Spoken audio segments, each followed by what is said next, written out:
Bismillahirrahmanirrahim. Assalamualaikum warahmatullahi wabarakatuh. Alhamdulillah rabbil alamin wassalatu wassalamu ala asyrafil anbiya wal mursalin wa ala alihi wa sahbihi ajma'in amma ba'du. Alhamdulillah, puji syukur kepada Allah Subhanahu wa taala yang mana pada kali ini kita bisa berkumpul dalam lindungan Allah taala melalui daring pembelajaran online jarak jauh dari rumah melalui media sosial YouTube. Mudah-mudahan apa yang kita kerjakan ini bermanfaat, amin ya rabbal alamin.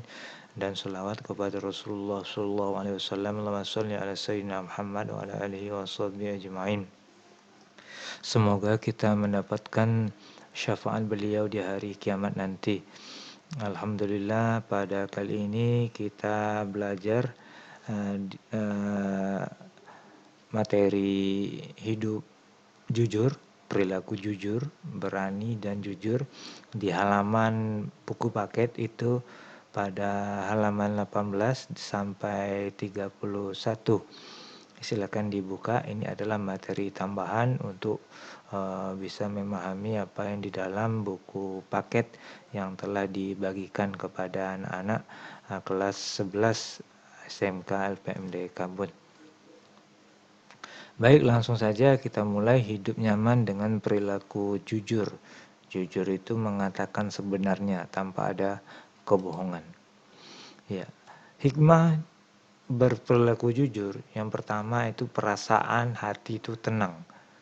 Jujur akan membuat kita menjadi tenang, tidak takut akan diketahui kebohongannya karena memang tidak bohong. Jadi pede gitu loh.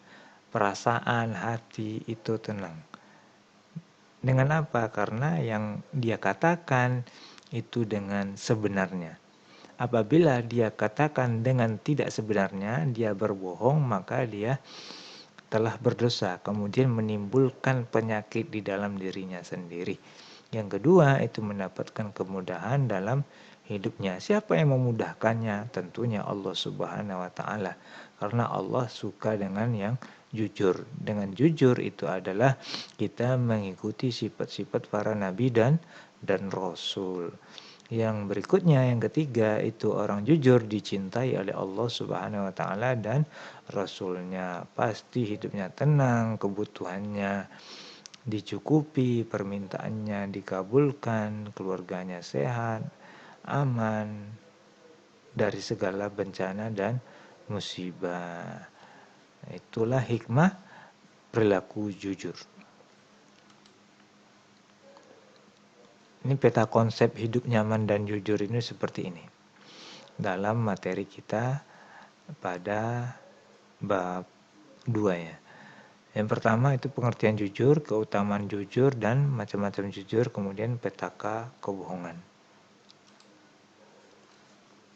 Jujur itu adalah kesesuaian antara yang diucapkan atau yang diperbuat dengan kenyataan yang ada. Apa yang dikatakannya sama persis apa yang telah dibuat, atau yang dibuat itu sama persis yang apa yang dia katakan. Jadi benar. Umpama dia makan sate, maka di sama orang lain dia juga mengatakan sate, tidak makan bakso. Itu namanya jujur. Kemudian dasar iman adalah kejujuran, kebenaran.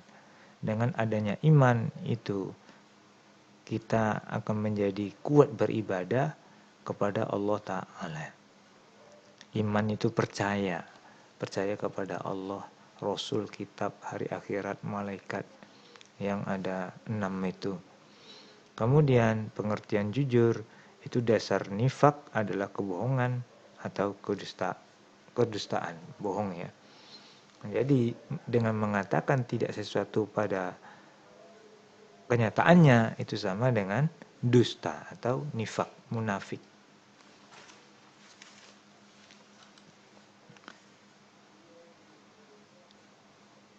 Kejujuran, jujur itu akan mendatangkan kebaikan.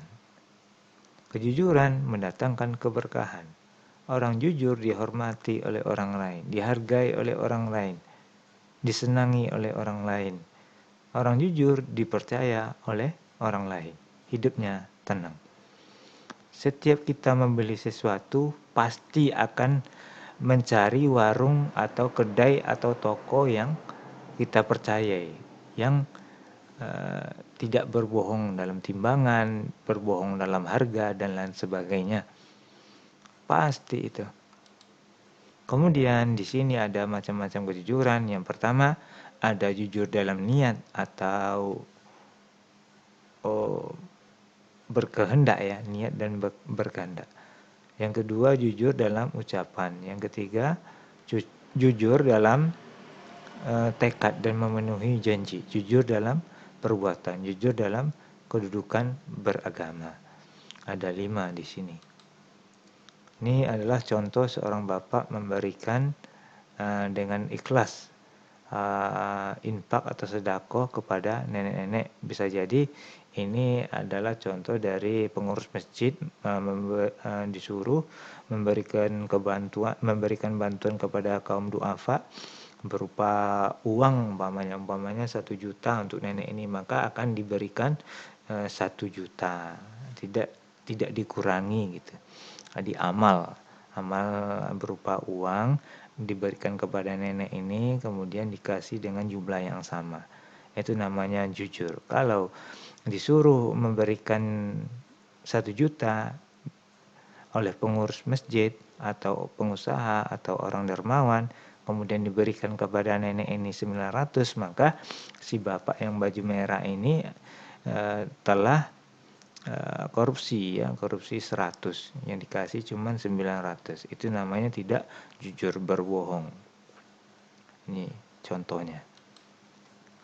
Kemudian ada di sini petaka kebohongan. Ini jangan dilakukan ya. Yang pertama, tidak akan dipercayai orang lagi. Kemudian hidupnya akan tenang, baik hidupnya tidak akan tenang, baik dalam dirinya sendiri maupun keluarganya, sanak saudaranya. Jadi repot orang dibuatnya. Umpama ada mau jual sawit pada toke, kemudian si toke ini mencurangi timbangannya.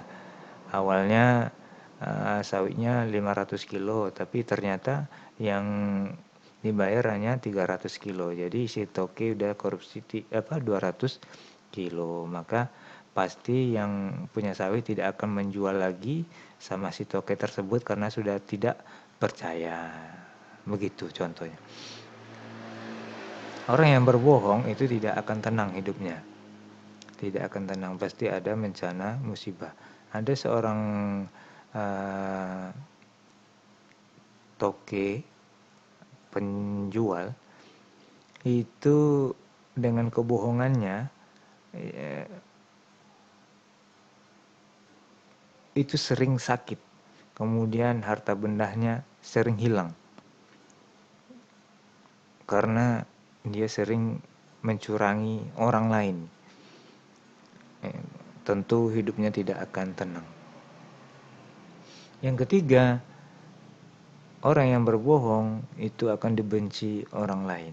Jadi dia tidak akan mempunyai teman untuk berinteraksi atau ngobrol.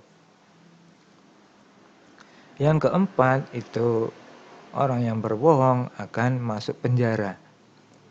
Kenapa? Karena banyak di TV-TV yang kita tengok orang itu korupsi, apalagi yang sekarang kita tengok itu mengambil harta rakyat ya, yang berujung masuk penjara karena sudah merugikan negara. Jadi kita jangan sampai berbohong karena akan menimbulkan penyakit dalam hati, dalam diri, dan itu akan merugikan diri kita sendiri dan keluarga dan orang lain juga. Jadi yang baik itu adalah orang yang jujur, mujur, bukan jujur hancur. Referensinya untuk jujur itu bisa ditengok dalam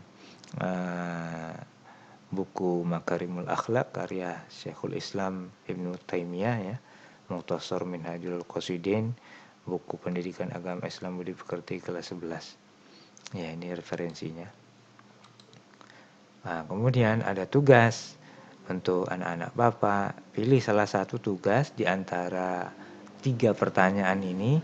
Silakan jawab satu pertanyaan aja, kemudian dijawab di kolom komentar. Jangan lupa absen juga di situ dengan format nama, kelas dan jurusan. Yang pertama pertanyaannya adalah mengapa kita harus berani membela kejujuran. Yang kedua, buatlah contoh perilaku jujur kepada Allah Subhanahu wa taala, kepada orang lain dan diri sendiri.